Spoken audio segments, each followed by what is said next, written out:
Hey guys, എല്ലാവരും നോമ്പ് തുറക്കാൻ ഒരുങ്ങി കുത്തിരിക്കാവൂലേ? സംഗുത ഇന്ന് ജാസൂന് നോമ്പ് തുറ കൊടുക്കാൻ വേണ്ടിയിട്ട് അഴീക്കോടിക്ക് പോവാണ്. 5:30 മണിയായിട്ടുണ്ട്. അവളെ കൂട്ടാൻ ചെല്ലാൻ പറഞ്ഞിട്ടുണ്ട്. മര്യാദയ്ക്ക് ഇങ്ങോട്ട് പോന്നോന്ന് പറഞ്ഞു. പോന്നിട്ടുണ്ടോയെന്ന് എനിക്കറിയില്ല. അല്ലെങ്കിൽ എനിക്ക് അവളെ വീടിൻ്റെ അടുത്തേക്ക് പോകേണ്ടി വരും. അപ്പം നമുക്ക് എന്താണ് ഞങ്ങളൊന്ന് നോമ്പ് തുറക്കാൻ കഴിക്കുന്നതെന്ന് കാണട്ടോ. അങ്ങനെ ഞാൻ വീട്ടിൽ നിന്ന് ഇറങ്ങിയിട്ടോ. നമ്മളെ ജാസുവിനോട് വേഗം അരീക്കോട് മമ്മദേക്ക് വരാൻ പറഞ്ഞിട്ടുണ്ട് കേട്ടോ. അതാക്കണ് ജാസു അവിടെ വെയിറ്റ് ചെയ്തിട്ടുണ്ട്. നോർമൽ ക്യാമറയിൽ വീഡിയോ എടുക്കണോണ്ട് തന്നെ ജാസു മുഖം പൊത്താണ്. ഫിൽറ്റർ ഇല്ലാതെ വേണ്ട സംഘമെന്നും പറഞ്ഞു. അങ്ങനെ ഞാൻ കുറേ പിടിച്ച് വലിച്ചിട്ടൊന്നും ഓള് തിരിഞ്ഞു നോക്കിയില്ല. എല്ലാവർക്കും വേണ്ടത് മൊഞ്ച തന്നെയാണല്ലേ. അങ്ങനെ അതാ തലയിൽ തട്ടടാഞ്ഞിട്ട് എല്ലാവരും നോക്കട്ടെ അവിടുന്ന്. അങ്ങനെ ഞങ്ങൾ ഹോട്ടലിൽ എത്തിയിട്ടോ, നമ്മളെ മമത ബേക്കറിയിൽ. അപ്പം ഞങ്ങളെ ഫോളോവറാണ് ആ പോണത്. സംഘുവിൻ്റെ ജസ്സുൻ്റെയും എല്ലാ വീഡിയോസും ആ കാക്ക കാണും കേട്ടോ. അങ്ങനെ ഞങ്ങൾ 2 റീലൊക്കെ എടുത്ത് കുറച്ച് സമയം സംസാരിച്ചിരുന്നു കേട്ടോ. ഞങ്ങളെ സംസാരത്തിനിടെ നമ്മളെ കാക്ക വന്നിട്ട് എന്തൊക്കെയാണ് വേണ്ടത് എന്ന് ചോദിച്ചു കേട്ടോ. ജാസു പിന്നെ ഒരു ബിരിയാണി പ്രാന്തി ആയതുകൊണ്ട് ജാസു പറഞ്ഞു ബീഫ് ബിരിയാണി മതിയും. സംഘൂനാണെങ്കിൽ ഇടയ്ക്കിടയ്ക്ക് ഇപ്പോൾ ബിരിയാണി കഴിച്ചുകൊണ്ട് അത് വേണ്ട പറഞ്ഞു. പിന്നെ ഞങ്ങൾ പത്തിരിയും പിന്നെ എന്താ ബീഫ് കറിയും തരിക്കഞ്ഞിയും കുറച്ച് ഫ്രൂട്ട്സും ഒരു ജ്യൂസും ഓർഡർ ചെയ്തു കേട്ടോ. ജാസ് മധുരം കഴിക്കാത്തതുകൊണ്ട് തന്നെ ജ്യൂസ് ഒന്ന് മതി എന്ന് പറഞ്ഞു കേട്ടോ. കാക്കയാണെങ്കിൽ ഒരുപാട് ആ സാധനത്തിൻ്റെ പേരൊക്കെ പറഞ്ഞു. പക്ഷെ അതൊന്നും കഴിക്കാനുള്ള സ്ഥലം ഞങ്ങളെ വയറിലില്ല എന്ന് പറഞ്ഞപ്പോൾ കാക്ക ചിരിക്കട്ടോ.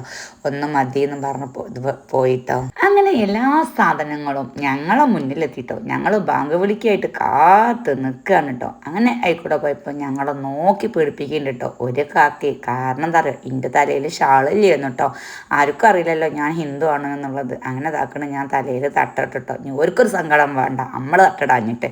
നമുക്ക് ആകുള്ളത് മനുഷ്യത്വം എന്ന് പറഞ്ഞൊരു മതം മാത്രമാണ്, അല്ലാതെ ഒരു മതഭ്രാന്ത് ഞമ്മക്കില്ല കേട്ടോ. എല്ലാ മതങ്ങളും ഒരുപോലെ തന്നെ. അങ്ങനെ ഞങ്ങൾ തരിക്കഞ്ഞി കുടിച്ചിട്ടോ. നല്ല രസമുണ്ടായിരുന്നു കേട്ടോ തരിക്കഞ്ഞി കുടിക്കാൻ. അടിപൊളി എന്ന് പറഞ്ഞാൽ അടിപൊളി തന്നെ ആയിരുന്നു കേട്ടോ. നോമ്പ് തുറന്നു കാരക്കൊണ്ടാണ് കേട്ടോ ഞങ്ങൾ നോമ്പ് തുറന്നത്.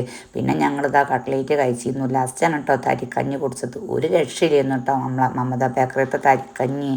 പിന്നെ കട്ട്ലേറ്റ് കഴിച്ചിട്ടോ. ജാസുവിന് കട്ട്ലേറ്റ് കൊടുത്തപ്പം വേണ്ടാന്ന് പറഞ്ഞു. അങ്ങനെ ഒരു കഷ്ണം കഴിക്കി ജാസു എന്ന് പറഞ്ഞപ്പോൾ ഓളൊരു കഷ്ണം കഴിച്ചിട്ടോ. ബാക്കി ഞാനും കഴിച്ച്. നല്ല ടേസ്റ്റ് ഉണ്ടായിരുന്നു കേട്ടോ കട്ട്ലേറ്റും. ഞങ്ങൾക്ക് തീരെ ഇഷ്ടപ്പെടാത്തത് പൈനാപ്പിൾ ജ്യൂസ് ചെയ്യുന്നു കേട്ടോ. ഒരു രസമില്ലായിരുന്നു കേട്ടോ നമ്മളെ പൈനാപ്പിൾ ജ്യൂസ്. നമുക്ക് മമതയിൽ പോകുമ്പോൾ കാക്കാൻ്റെ അടുത്ത് ചോദിക്കണം, എന്താ കാക്കി ഈ പൈനാപ്പിൾ ജ്യൂസ് ഒരു രസം ഇല്ലാഞ്ഞത്? ഒരു ഗുണവും ഇല്ല പറഞ്ഞാൽ ഒരു ഗുണവും ഇല്ലെന്ന് കേട്ടോ നമ്മളെ പൈനാപ്പിൾ ജ്യൂസ്. ബാക്കിയൊക്കെ സെറ്റ് തന്നെയായിരുന്നു കേട്ടോ. അങ്ങനെ ഞങ്ങൾ ഫുഡൊക്കെ കഴിച്ച് അവിടുന്ന് ഇറങ്ങിട്ടോ. പിന്നെ ഞാൻ ജാസുവിനെ കൊണ്ടാക്കാൻ പോയപ്പോൾ ഞങ്ങളിതാ നോമ്പൊക്കെ തുറന്ന് പോന്ന് ജാസുവിനെ കൊണ്ടാക്കാൻ വന്നതാണ്. ജാസുവിന്റെ വീട് അവിടെയാണ് കേട്ടോ. ഞങ്ങളിതാ വൈക്കല് നിൽക്കുകയാണ്. കുറെ ആൾക്കാർ ജാസുവിനെ കാണാനായിട്ട് ചോദിച്ചിരുന്നു. തെറ്റിയോന്നൊന്നുമില്ല. അവക്ക് പോരണമെങ്കിൽ 10 റുപ്യ ഞാൻ കൊടുക്കണം. പിന്നെ അതല്ല ചങ്ങാടിക്ക് ഇറങ്ങിയാ ചായ ഇട്ടണം. അപ്പൊ നോമ്പായോണ്ട് പിന്നെ അത് നടക്കില്ലല്ലോ. നോമ്പായിട്ട് ഇരിക്കല്ലേ. അപ്പൊ പിന്നെ അതുകൊണ്ടാണ് ഞാൻ അങ്ങാടിക്കൊന്നും ഇറങ്ങാത്തത്. എന്റെ പേരന്റെ ഉള്ളിൽ തന്നെയാണ് ഇരിക്കല്. പിന്നെ അതുമല്ല, പിന്നെ കൊണ്ടാക്കാൻ ഓളെ അങ്ങോട്ട് തന്നെ പോരേണ്ടി വരും. ആ കാട്ടുമുക്ക് കൂടെ ഒക്കെ എന്നെ ഇങ്ങോട്ട് കൊണ്ടുപോകുന്നാണ്ട് ഇനി പോളെ ഞാൻ തിരിച്ചഞ്ച് പോകുന്നെ കൊണ്ടാക്കാൻ അങ്ങോട്ട് തന്നെ എനിക്ക് പേടി കൂടെ പോകണം. അപ്പൊ എനിക്ക് പേടിയാവും. ഞാൻ അവിടെ നിൽക്കി ചെല്ലിക്ക് പേടിയുണ്ട്. അവനെ എത്താൻ പിടിക്കൊന്നുമില്ല ചേർന്നേട്ടെ. ഏത് ചെയ്താനും മണ്ടി എനിക്ക് പേടിയുണ്ട് കൂടെ പോവാൻ വള. ഞാൻ ഇപ്പൊ കുടുങ്ങി വൈക്കുന്നാണ്ട് നേരെ മടുപ്പിക്കേണ്ടിരുന്ന തോന്നണത്.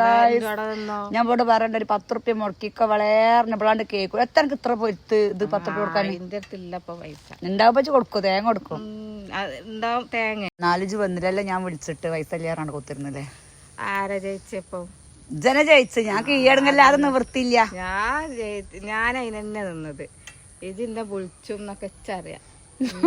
ഇച്ച് പൈസ ചെലവാക്കാനാവില്ല. പ്രാർത്ഥിച്ചുണ്ട് വളരെ. ആരെന്ത് തന്നാലും ഞാൻ പ്രാർത്ഥിച്ചു. ഇതിന്റെ അടുത്ത വർഷം നമുക്ക് ഇതേപോലെ കൂടാനും കഴിയട്ടെ എന്ന് പ്രാർത്ഥിക്കും. അപ്പൊ എന്റെ മാള് പോയിക്കോളൂ. ഞാൻ ഈ വണ്ടിക്കാരന്റെ ബാക്കിൽ പോട്ടെ. വണ്ടിക്കാരൻ വരുന്നുണ്ടോ എന്റെ ബാക്കിൽ മെല്ലെങ്ങനെ ഞാൻ പോട്ടെട്ടോ.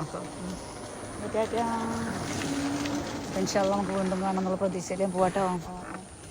പേടിയ കാര്യത്തിലേക്ക് പേടിയാണ്ടിട്ടീ. കാര്യത്തില് പേടിയുണ്ട്.